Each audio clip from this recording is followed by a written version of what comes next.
Hey y'all, it's Shay again, and I'm here to share some information. I don't know. This sometimes I think this stuff is so far fetched. I'm so deep into so many different entities, so many different people right now, and I'm just trying to. I'm redoing my office slash craft room, and I have stuff everywhere, and all my notes are all over the place, but whenever I get a chance, I kind of just step down here to go back into something, and usually that leads me to something and something else. But anyways, I just wanted to read to you because I started thinking, okay, now Chief Joseph was one of the first Indian chiefs story that came to mind that led me to think that um, we were talking about American history or the history of the Americas, especially in the Old Testament. Um, his story sounded so similar with the sons and having a hand on the thigh and all these different things. It sounded so similar to the story that I had read in the Bible about Joseph. So, you know, I I started looking more into that, and like I have a lot of information in my head, but right now I'm trying to get something down on paper because I would love to go ahead and show the information or write something up to share with other people so that maybe if they're seeing something we can kind of, you know, bounce ideas off of each other because I know I'm not gonna get it all the way right, but I'm working towards getting the information so at least I can just put the correlations and the things right next to each other and print them out so that I can have them as a reference or whatever. Because sometimes I get jumbled up. But for right now, oh, and then so that led me to the fact that when I was looking at the little bighorn, then that's when I started saying, wait a minute, that sounds like what's his name? Y'all know who I just did the thing on. Sitting Bull. And then Sitting Bull's mother name being her holy door. And then I was reading something about that in like religious terms. It means like the entrance of something that just reminded me of.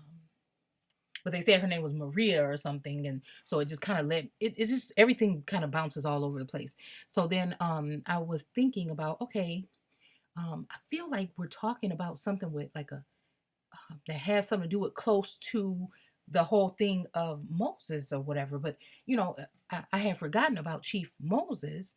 Um, I was gonna do some stuff on him, and I never started the research. I just remembered that I wanted to do something on him. So, anyways, we're here today, and I'm just gonna go in on him because I think when I go in on these leaders, and then with the scripture, things kind of start lining up, and I can see each one. Um, Whatever. I won't do it this way. So, anyways, I was just reading this real quick. I'm about to head back upstairs and do some stuff. But I just wanted to go ahead and document this. When I get these thoughts from now on, maybe I'll just run down here and just do something like this. So, it says Chief Moses was the leader of the Columbia Band of Indians who gave his name to both Moses Lake and okay, that's not me, y'all. That's my dehumidifier or whatever. So it says his name to both the Moses Lake and the Moses Coulee. Now I don't know exactly what that is, but that word seems interesting to me. I've never seen it before, so I'm gonna go ahead and look up that. Make note of looking up that. He was born in 1829, the son of a chief of this Central Washington tribe. Now, why wouldn't we just say his name? You see what I'm saying? Like stuff like that just automatically ring, as a red flag to me. Like, what do you mean he is the son of this, of a chief of this Central Washington tribe? I mean, can we get his name? So then it goes on to say his father sent him off at 10 to Reverend Henry Spalding Christian mission at La Pawa, um, Idaho, to learn Christianity and the white man's ways. So obviously, maybe his father. Now, maybe that makes me want to go ahead and look at um, what occurred in Washington or Central Washington. Could his father have been a mixed breed or $5 Indian, or could he have been a white chief, and then maybe that's why they didn't, a so-called white chief, and maybe that's why they didn't bring this up, because then they sent him to, okay, to learn the white man ways. Now I don't know, I'm just saying, okay. And then it says Moses received his Christian name there. So that reminds me, I don't know, that just kind of throws me off, because I'm thinking, okay, his name is Moses, but only person that got, well, who I remember got their name changed, I think was Joseph to Israel. And I don't know, but anyways, this could still be a hijack. So let's just keep on reading. His Christian name there, but he was never baptized. He soon returned to his own people. Now, this is when it starts sounding like Moses. I'm not saying this is him. I'm just saying this is some stuff that just kind of piques my interest. So it said he returned to his own tribe, and as a young man came to be known as a brave warrior, a fierce opponent of white intrusion, and an influential leader. During the Indian Wars and during the Indian Wars and subjugated reservations, negotiations. So this is somebody that was going in between that leader, which you know, Sitting Bull's father name meant something of the gods, or holy, or like he was a father or the god or a creator or something. His name went with something like that. But then you get here and it says he returned to his own people. That sounds like kind of like Moses. I mean, I can't really remember for sure if they made a fact that, or note to say that those was his people. But he did say, "Let my people go." Um, and then that would have been a brave thing to lead some people somewhere. Um, and then during the Indian Wars, uh, he did negotiations. So that sounds kind of like negotiations in between who? I don't know. I guess we're going to keep reading and find out. But that's something that, Moses was doing with so-called God or whatever. Just let's remember this. He emerged as one of the most influential tribal leaders in the entire inland Northwest. Many white settlers distrusted Moses. Now, that's another thing. Like the Israelites, or um, I don't know the exact term because I don't have the scripture up in front of me, and I do like to stick to the terms where we're talking about Israel, Israelites, Gentiles. I kind of, because I think they separate those names like this because they mean something. So um, they distrusted him, and that's another couple of things I remember from the storyline is that they were saying, "Oh, are you leading us here so that we can be devoured by our enemies? This, and that, whatever, whatever." So now that's giving me a little bit more view on, I know that we're all coming into this truth, but I have to agree with other groups of people. I think we are so-called black, or uh, Atacchans, okay, people of the earth, indigenous peoples. I think that we are the beginning of a lot of things, but I think that we get ourselves confused as to who we are in this book. And a lot of times this God in this book is not the one you think. Okay, whatever. So anyway, I'm sorry, we're not going to go all the way there. So they distrusted him, and he was accused of murder several times. Now, I don't know about if Moses was accused of murder. Nothing's ringing a bell right now for me. Yet for decades, he maintained a careful balance between friendliness and resistance, always stopping short of outright hostility. He went to Washington, D.C. Now, this is what we're talking about. Okay. Now, a lot of times we say, "Oh, then you do this and you can come up in the heavens and reign with," there's some situations that make me feel like a God or a Lord or somebody is telling somebody that, "Hey, if you do all these things, then you can be caught up in heaven with, somebody else." I'm just saying that out of my head right now because I don't have it in front of me. But so if it's the house on the hill, or if you want to go, I know that's a different thing than what we're saying, but if there was a ruler or your government, was playing a part of that god, kind of like that dude behind the curtain in The Wizard of Oz. Um,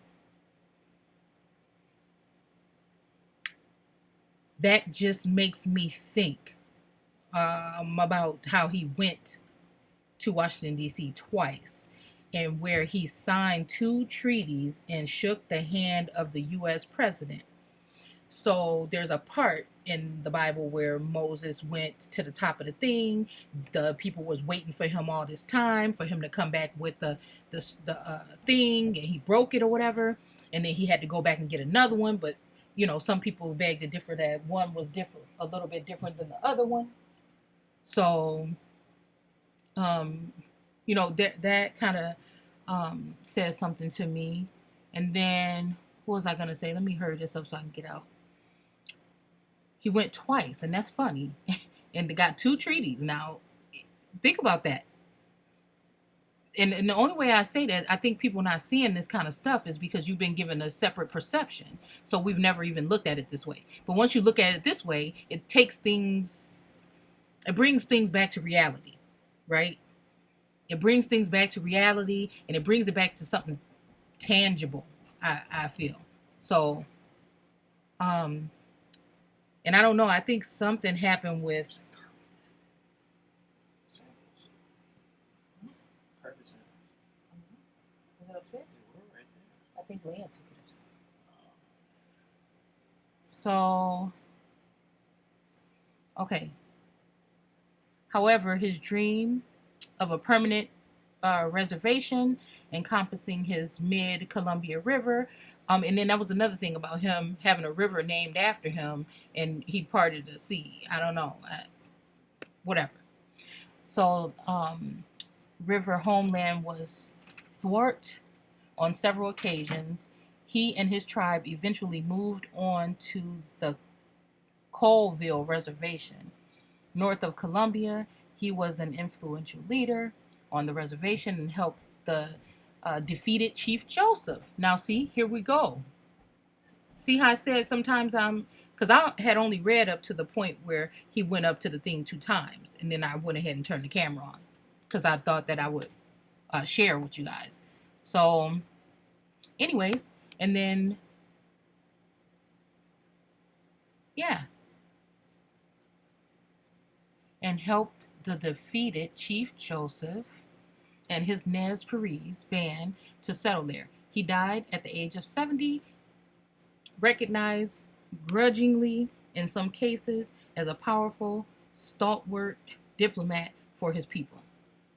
Okay, so I'm trying to figure out where, even if we're talking about Joseph, are we talking about, they put the timeline here, but I'll have to go back and look because I don't know if they're talking about Chief Joseph the elder or Chief Joseph the younger. Because I think Chief Joseph the older had his name changed. So that kind of reminded me of a couple stories or whatever in the book. So I'm not saying it is, I'm not saying it isn't. I'm just saying that it's just funny that you can see these things that have nobody never looked at. Even the Indians, the so-called Indians, Native Americans, we know they are. They don't read the book and see that this is the history. Nobody has come out and say, hey, do you see what I'm saying? I mean, that's just weird to me. That's just weird to me because even if it's not, I would say, oh, that sounds just like the story that our ancestors told us about the Chief Joseph over here. I don't see why people don't do it or can't see it. Or are they just not sharing it or what? I don't know. So Chief Moses at various times gave his birthplace as either the Wanatahchee Flat near Columbia River or in the nearby coulee. Now, I guess I'll have to see what that means again, or what that's talking about, which eventually bore his name, Moses Coulee. Both were sites frequented by his tribe, the Columbia Indians, also called Columbian Sinkius or Sinkus, Sinkayus. According to Robert H. Ruby and John A. Brown, authors of a biography of Chief Moses, half son on the Columbia. Okay. The tribe had once numbered in the thousands, but by the time Moses was born in 1829, the tribe was sadly diminished to only a few hundred after having been decimated by smallpox and malaria. Now, this brings me back, and I'm going to show you guys a video clip that I watched earlier that kind of correlates with this. But it's just like how it was that the tribe was strong, but then these plagues or these things happened. I don't know. And then also, even if there were, they started so-called killing the sons of the people, I guess, that worked for, or the Egyptians, or the people that worked for the Pharaoh. They started doing that too, and that's how, you know, Moses in the bush and everything like this, and no, sent down the river or whatever. And then I think one of the plants that they listed was indigenous to America, somewhere near in the Midwest-ish, I'll say, or central area, central time. So let's see. Moses was the son of half-son or soul. You see what it say. Some. The chief of the tribe. Okay, so now we get his name. So I wanted to look up this name and see who it is and what his story is about. The chief of the tribe, and between the robes. Here we go, talking about the robes again. I'm going to bring you guys something about the robes in the jacket and how the chief Joseph's story goes with with the jacket that was given to Joseph's son or was given to Joseph by his father, in the Bible. And the same thing happened within this group. Okay, sorry. Robes Carnista, a half-Spokane woman. The child was named Lulakin.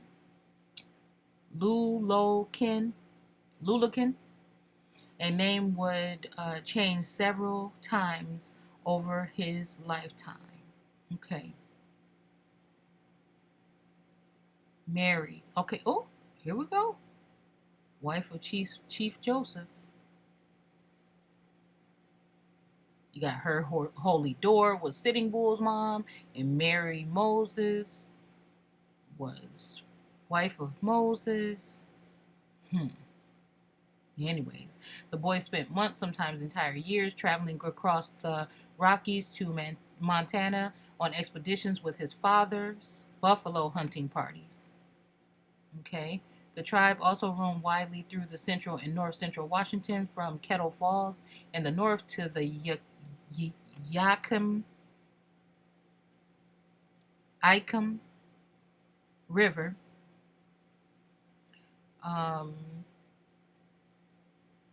In the south to the slopes of the Cascade Mountains. In the west, sometimes they would camp at Marshy Lake, where the tribe gathered duck eggs, later to be called Moses Lake.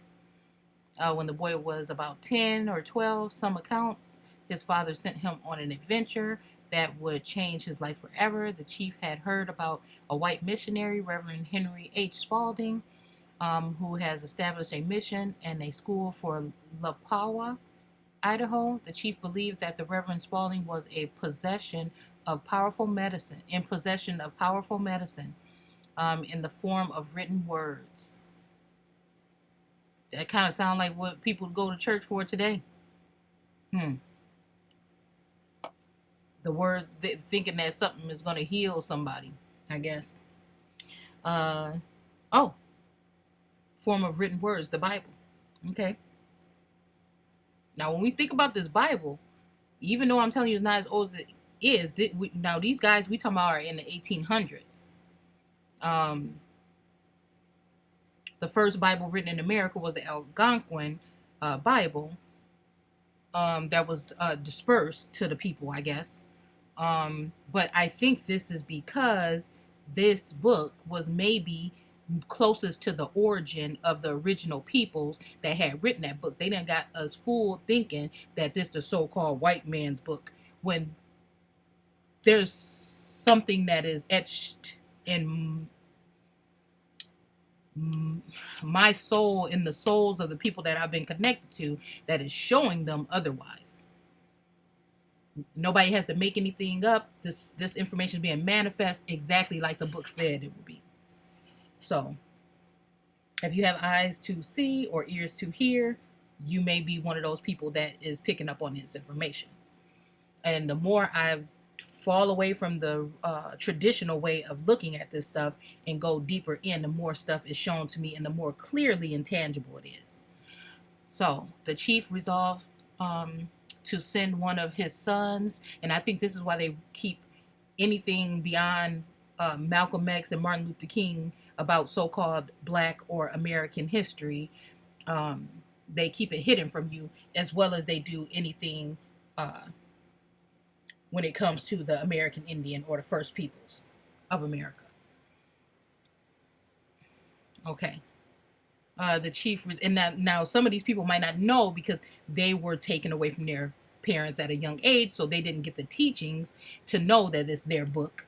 Or maybe they did know that, or the stories reminded them of that. But then once they started growing up, things started to change and shift, or their mindset was molded into the way that man wanted them to see things by sending them to church and things like this, other than the way that it was. So, again, the Old Testament reminds me of the old world, and the New Testament is the new. And that's why we can see these prophecies unfolding, because the people that have been running this world are doing it in such a subtle way. They're very patient, very cunning, very strategic when it goes to how they've been operating and what information that they give to you to make you think you know something. So everybody has a false perception, which is everything. So they can give you this book and change your perception. They don't really need to change that much information in the book because they've already done it in your head. So those of you that probably are Christians and been in church are going to be looking at me like, what is she talking about? This is blaspheme. But the very way that you guys learn in church, I feel like is blasphemous because it doesn't match up with the word. And since I didn't go through church being heavily indoctrinated by it, I feel like that's that thing that's always been in me that wanted to stay away from that, so that one day I would be able to look at this word and see what I'm seeing now. So that's why it's harder for people that have been indoctrinated in Christianity or any type of religion to decode the codes that's in the book, because you have a hard time accepting it. Or even if you've removed yourself from the church, you are so angry or you have your feelings about it. So you just want to throw the whole thing away. And you're about to throw away all the information that you really need. And it's going to be unfolded. So the things that resonate with me in real life right now, those are the things that I take and strive with. Like my sheep hear my voice. Something within. It's something within that I hear that shows me these things, and then I want to share them. And there's a lot of other people that are waking up on these notions here. So it's not that far-fetched. Again, I'm not saying everything is to be exact, but this opens up the doors for people that are afraid to question God or the word so-called of God. Anyways, the chief resolved to send one of his sons, Lapawa, to learn this magic, and he chose Lulokin, Moses. Okay, so the names are changing all over the place.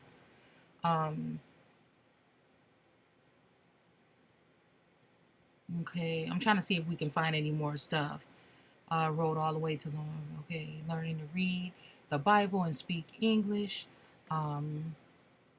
And another thing they get us with is nobody in the Bible had a Bible. But I don't know if these people their stories might be in that book, then it seems they had one. But I think at some point in time, maybe that New Testament or something else happened that kind of broke that off. So, but the most people that needed to be indoctrinated with the religious part of Christianity, those are what kind of people, and the people that have had these places in their neighborhoods for years and nothing has changed for them. So let's see, sneak out to his Appaloosa pony and riding into the mountains instead of going to his lessons. What boy was that? No, that was a different story. He rolled all the way here learning the Bible. Okay, but apparently reluctant, sneaking, whatever. Yeah, he learned some English and even more Nez Perce, along with the. Okay, he learned a number of stories which remembered all of his life. Spalding gave the boy a Christian name, Moses. Okay, in hopes that the boy would one day be a leader of his people. There is no record that he was ever baptized. Oh, seems like what we already read. He sometimes talked about his love for Jesus, but he apparently never considered himself a full-fledged Christian. Moses grew up to like and admire Spalding, but he was homesick. One day, the boy said a spirit told him to return to his mother's teepee. He untied his torch. Okay, sorry, y'all. I've been up for like 2 days straight. I've been um, dealing with some of that stuff with that sleep disorder. But let me just slow down. So, uh, he untied his horse and rode nearly 200 miles home without even saying goodbye. Sometime after returning to his tribe, he joined a buffalo hunting expedition. Uh, while their Blackfeet warriors attacked the party, Moses was too young to take part in the fight. Okay. Appeared in Moses. Okay. It was his life or mine, Moses would later say. Okay, while gathering supplies at a camp, a Blackfoot warrior appeared and came after Moses with a knife. Moses somehow managed to throw the warrior on the ground and stab him through the heart. Okay, well, that's reminding me of that story of, yeah, and then he left and the Pharaoh uh, wanted to kill him, but he didn't. But I don't know if that's it. But anyways, it was his life or mine. Moses would later say, Um, because of this incident, Moses was accepted at an early age as a brave warrior. His tribe had numerous other clashes with the Blackfeet on the buffalo hunting grounds. During one clash, Moses' father was shot dead. Moses did not immediately assume the role of chief. That would fall on one of his brothers, but he soon became an influential leader among the tribes. Okay. The treaty and the wars. Moses was apparently at the Seven Council May 1855 when representatives of the Yuk, whatever, in the Intiat and other tribes ceded, there's their word, rights to practically all of central Washington in exchange for two relatively small reservations. Moses opposed the treaty and became especially angry when the white uh, prospectors almost immediately overran even those small reservations. Now going by his name, uh, Ketelikan, Moses became so angry that, according to the Spokane chief, he embarked on a campaign of revenge, stalking white intruders into the central and strangling them, both in law. Wait, his brother-in-law.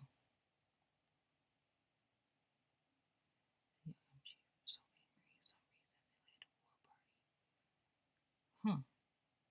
Down 6 miners and killed both of them. And federal government sent Indian agent A.J. Bolin out to find the killers, but Bolin was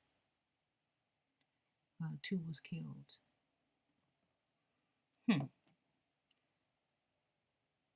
I always wondered why I feel like there was so vague about what Moses had done um, to dishonor so-called God, and he told him that he would not be able to go into the area with them. Not saying it is, I'm just saying. The army sent a detachment to punish the Indians, and Okay, and see, this is the thing. He almost got in trouble a couple times because of the people that was with the people that he was so-called leading. The army sent a detachment to punish the Indians, enticing what inciting what came to be known as the Yakima War. Moses later described one victorious encounter on, okay, then we started a war here and we whipped most of the soldiers, yet the white soldiers kept coming over the next 2 years. Okay. Excuse me. So yeah, how he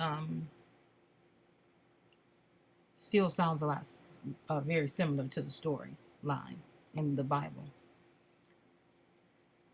Okay, Moses himself was accused of killing a minor and Moses's coolie during another attack. Now this reminds me of him again.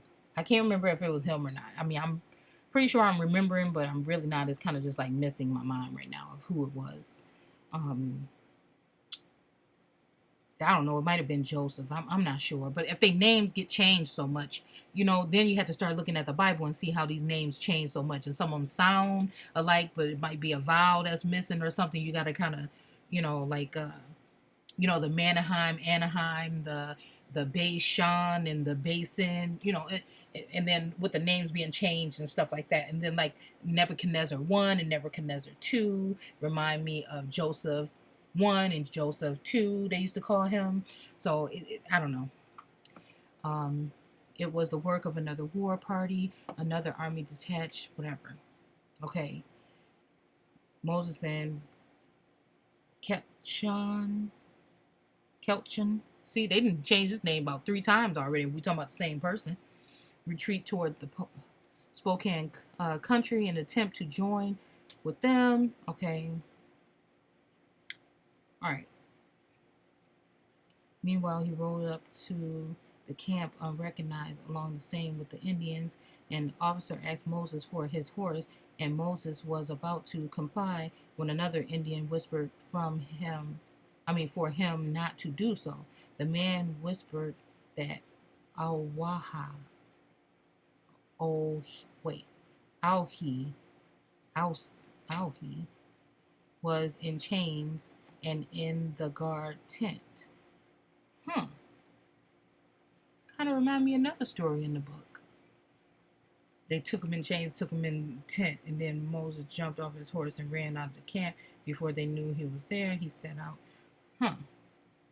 I don't think we're talking about the same thing, but I think y'all, if you well versed in the word, then you'll know what I'm saying this sound like. Yet they missed each other. Rode out of the camp. Okay. I'm sorry, I'm just skimming through trying to see what else we can find. With both Ohi and Kelchon dead, the chieftainship of his tribe settled on Moses. He established now he's leading. Now we're saying he led them somewhere, but again, a chief would be a leader. So now he's leading. He established camps at Moses Coulee near the Rock Island. Welcomed people from many tribes along.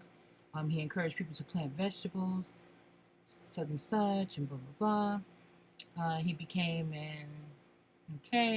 Moses himself had several wives. His favorite was Mary. And her birth date or her time was something else. Into 1939, who became his wife in 1864 and remained with him until his death. Okay.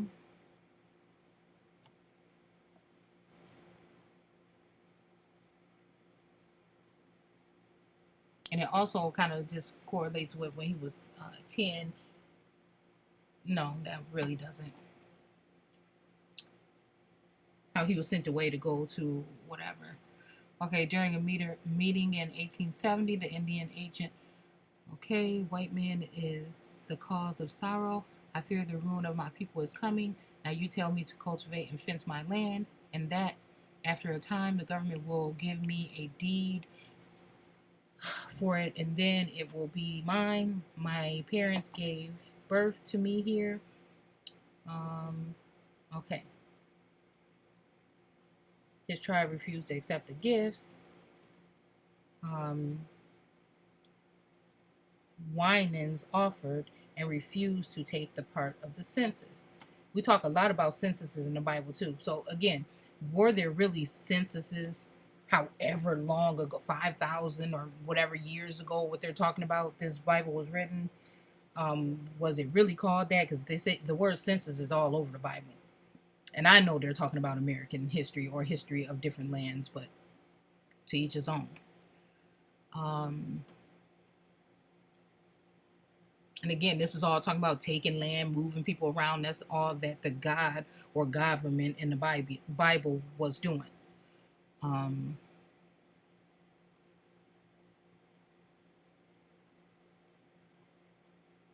okay, really friendly to white settlers, but neither was he an overt enemy. Okay.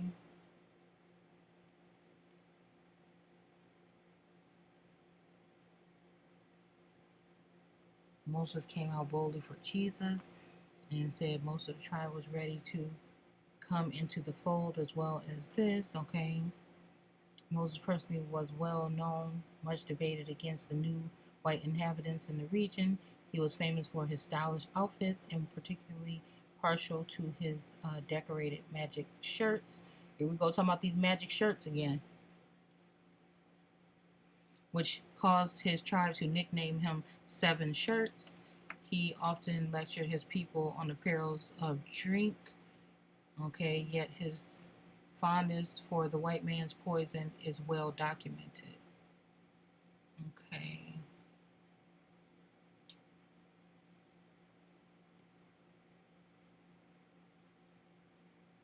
Okay, Gwinnett told his story about the time Moses went into the government's workers' home in Nespelem. That sounds like Nephilim. Nespelem. Hmm. Moses looked around the apartment. Okay. In search of fire water. Spraying a bottle, blah, blah, blah. Okay.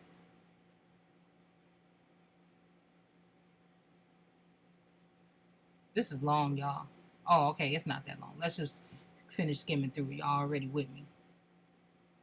So, following speech. Okay.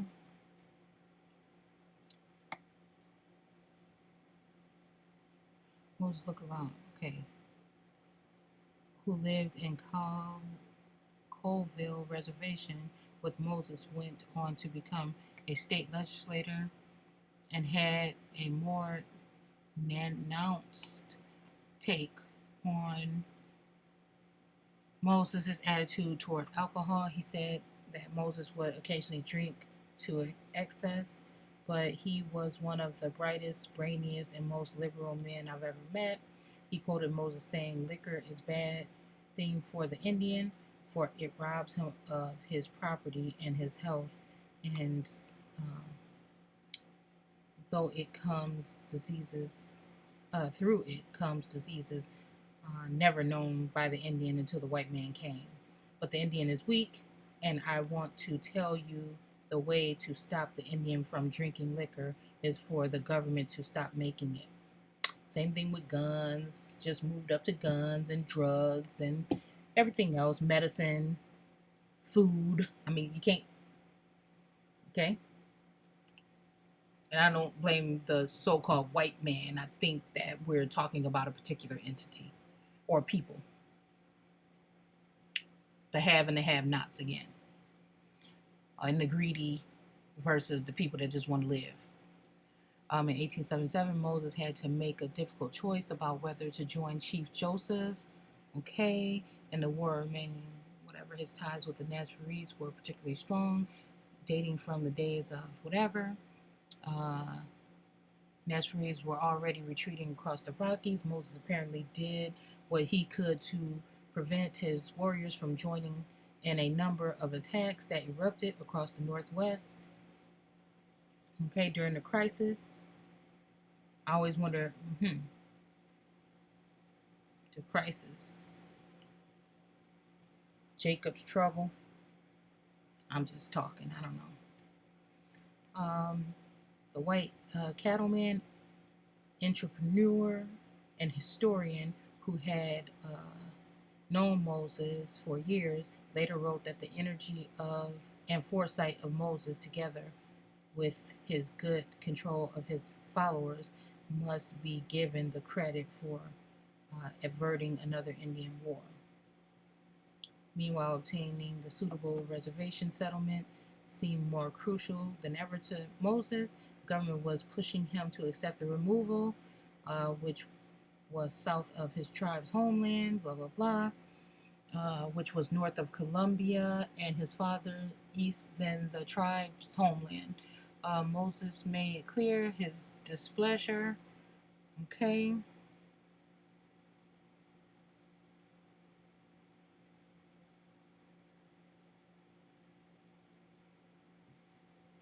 By staying away from the treaty. Okay.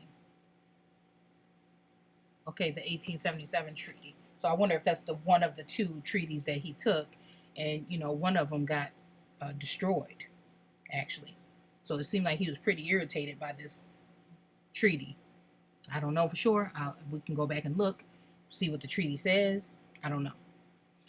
He threatened to run to Canada like Joseph if the government forced them on the whatever reservation who was attempting to broker a treaty with Moses and the other tribe. Moses made his position clear. I have always lived here, he wrote.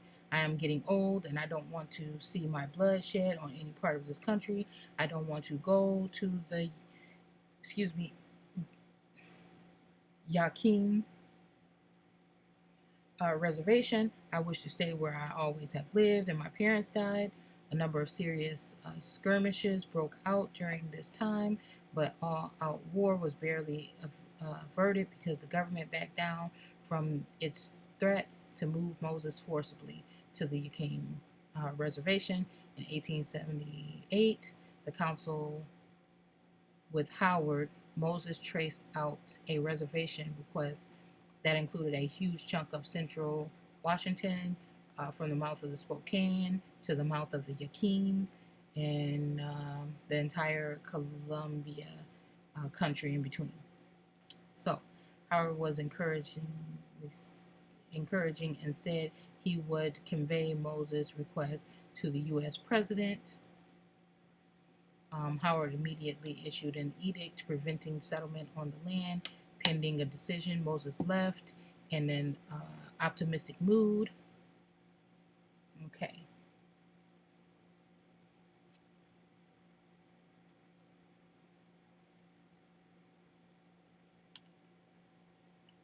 Okay, the murders have been on the way to... Okay. The Perkins murders. Yet settlers in the Yaquim Valley immediately blared their opposition to such a huge barrier to white expansion. Meanwhile, a young, and see, this reminds me of one of those stories when God said move the people here, but then move them there later on, and the people didn't want to go. It's just too many stories that correlate.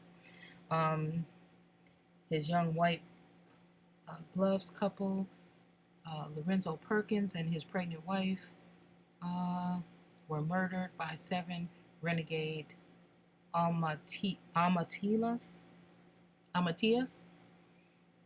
setting off hysteria in the country. Moses proclaimed his innocence and even offered to join the posse to hunt down the renegades. A posse was formed. Misunderstanding and intense standoff. Posse captured Moses himself. He was brought. The posse captured Moses.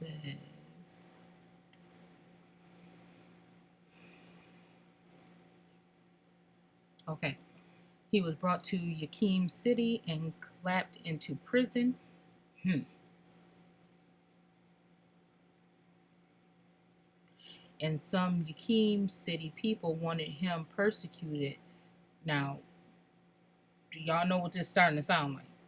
I'm just saying, I'm not saying what it is, I'm just saying what it sounds like. City people wanted him persecuted for aiding and abetting the Perkins murders. Okay, but of course, the storyline is a little bit different. As he sat in prison, he could hear townspeople outside celebrating his capture. Sounds familiar, but the name might be different or whatever. Let's see. Moses still held out, hoped that Howard would arrive soon, set things straight, and announced the acceptance of Moses' proposal. Oh, but it also sounded like whoever else that got thrown in jail. I'm staying here. I'm getting very tired.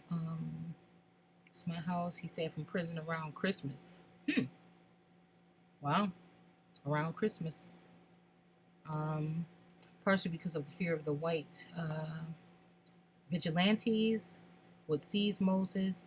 He was soon moved to a guardhouse on the Yakim reservation. Sounds like whoever else that was that went into a jail, and then they took him out and walked him to a different part. In February 1879, Moses was called to a meeting and was told that the president had finally made a decision. There was to be no vast mid-Columbia reservation. So, I don't know. Moses, after hearing the news, wrote a despondent letter to Howard. We are both beaten, and those that oppose us have won. We have been outwitted.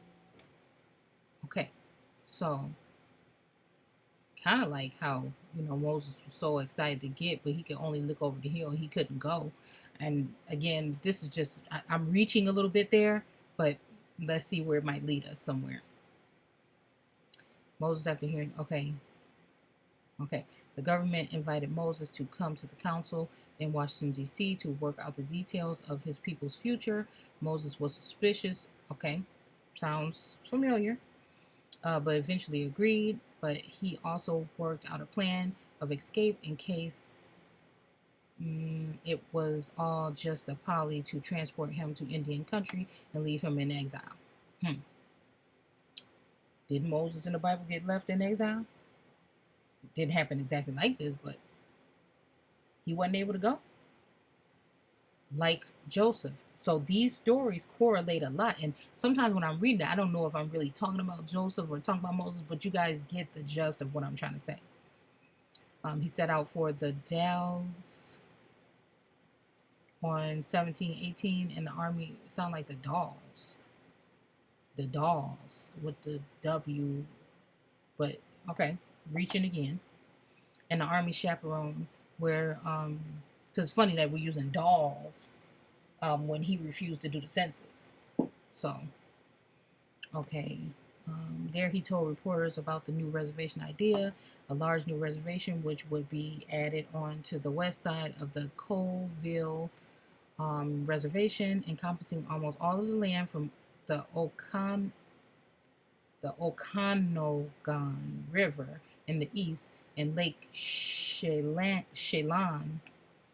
and the Cascades on the west to the Columbia River on the south and Canada border to the north. So, sounds like somebody's pointing out some information or pointing out, whatever, where this lot would be. Moses went shopping for a suit and a tie in Portland. I look fine, he reportedly said, and then embarked with the delegation by steamer to San Francisco. From there, they went to the railroad and arrived in Washington, D.C. on April 9th. The Washington Evening Star reported that he seemed to have a power of leadership, if not the meekness of his biblical namesake. Okay. He and some other chiefs were paid by the theater owner to get up on stage and display themselves in public. Uh, a byword. Okay, we went and all we had to do was sit on the stage and look wild, smoke the pipe of peace, and give an occasional yell, reported a somewhat baffled Moses. Now, see, this is when they turned you into a laughing stock and all this other stuff. Okay, in the series of meeting the next week, Moses must have been persuasive. The commissioner of the Indian Affair agreed to the new vast reservation west of the Collinville River for Moses people and other friendly Indians on April 19th. President Hayes, uh, was that so-called black president? I don't know. I have to look that up. Signed an executive order establishing the reservation, which would become the Columbia Reservation, more commonly known as simply Moses Reservation. Now, why haven't we ever heard of that in American history? Moses immediately wrote the letter to the Seattle newspaper, Great Father Hayes. Okay, so Great Father. So basically, President Hayes was looked at as a great father. See, and this is why you would be the children of Israel, or those people were the children of. And then also, we just have to remember that a lot of times when we're saying, father, they was your daddy. It was like them taking everything from you and say, I'm your daddy now. So, um, he gave me all the country I wanted, more than I needed. When he shook President Hayes' hand at the White House, Moses told him he would now be a bigger Indian than ever. Yet there was an immediate backlash in the settled parts of the Northwest. One opponent said that the government had set up a sanctuary for King Moses to set up a barbarous kingdom of renegades. Okay.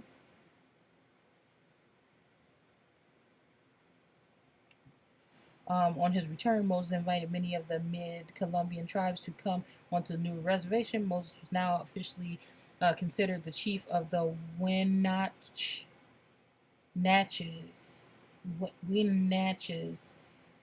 whatever. So 1, 2, 3, 4, 5.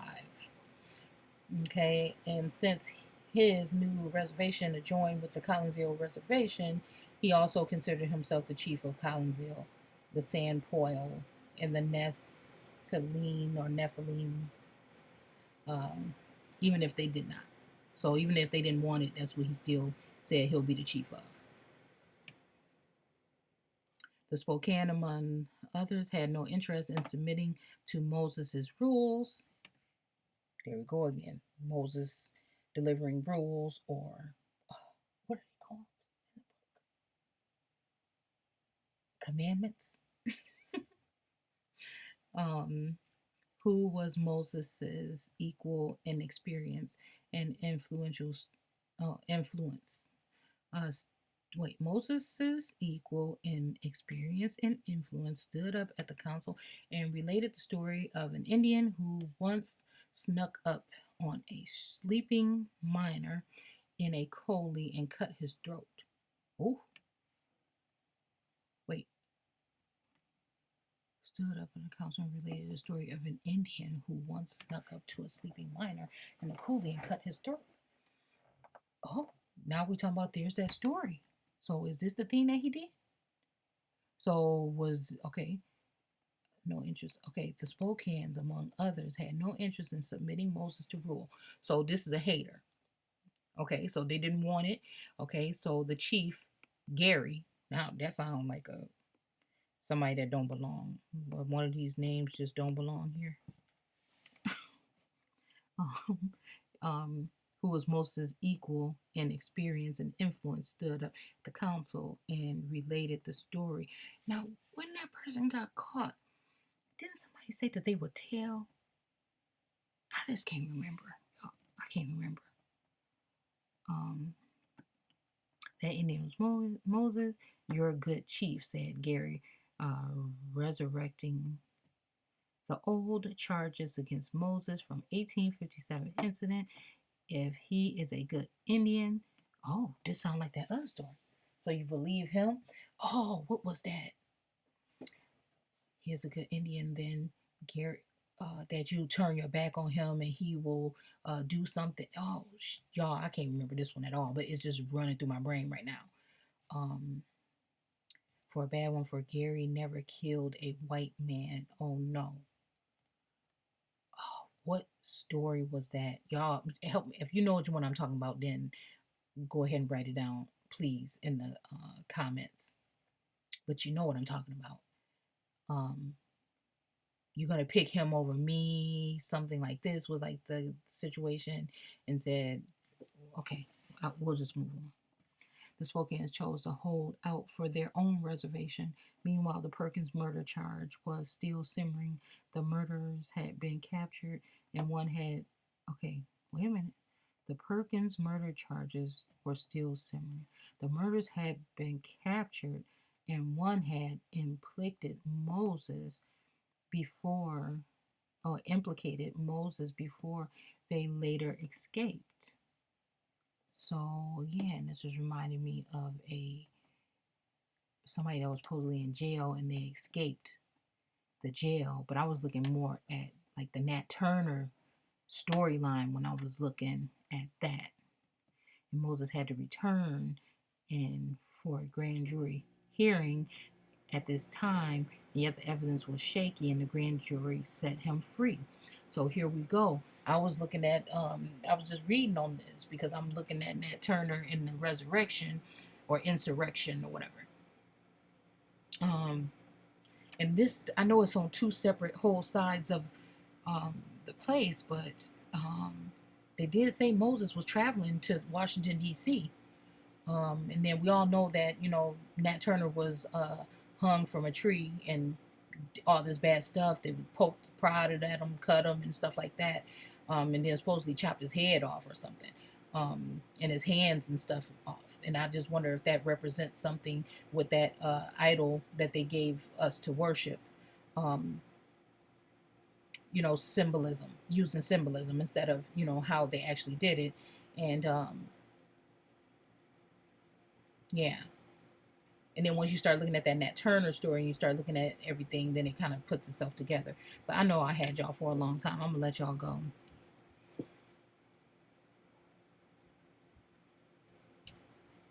I was just trying to find a pivotal point. Agitating. Okay, almost before it had moved on. Okay, Moses Reservation almost. Okay, they began agitating for the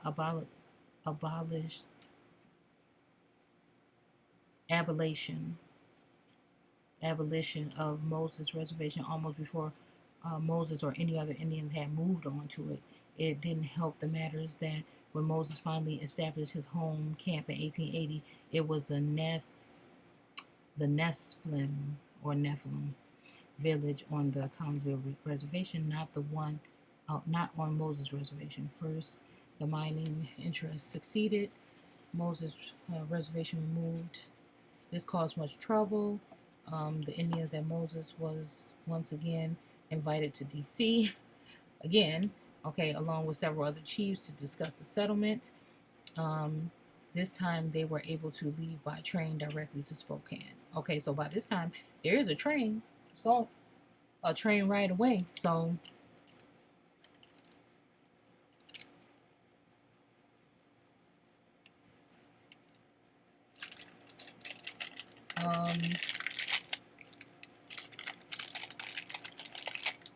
okay, so he was offered 600 a year.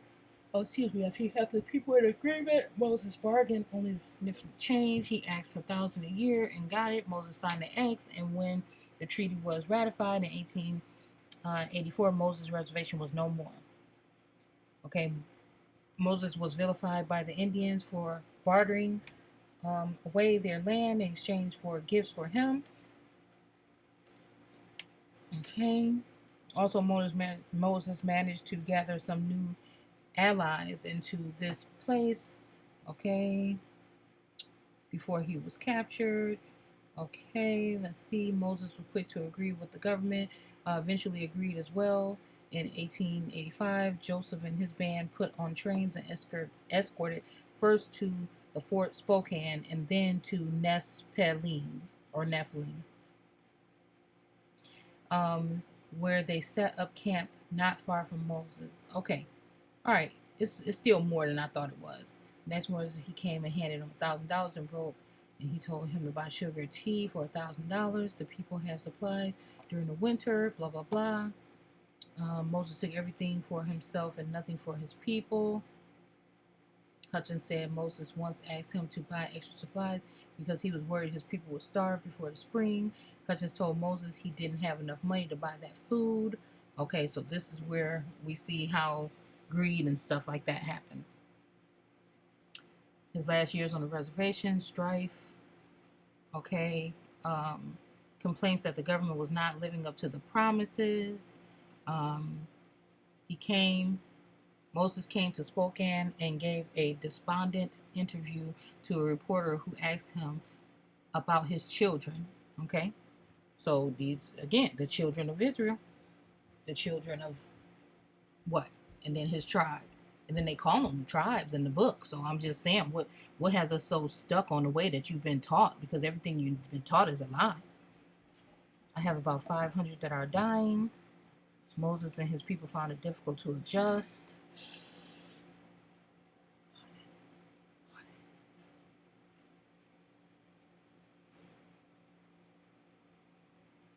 Okay.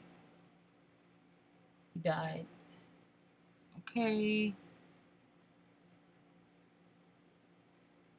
All right. So, anyways, that's it. And just let me know what you guys think. And I have to go, so I will see you guys soon.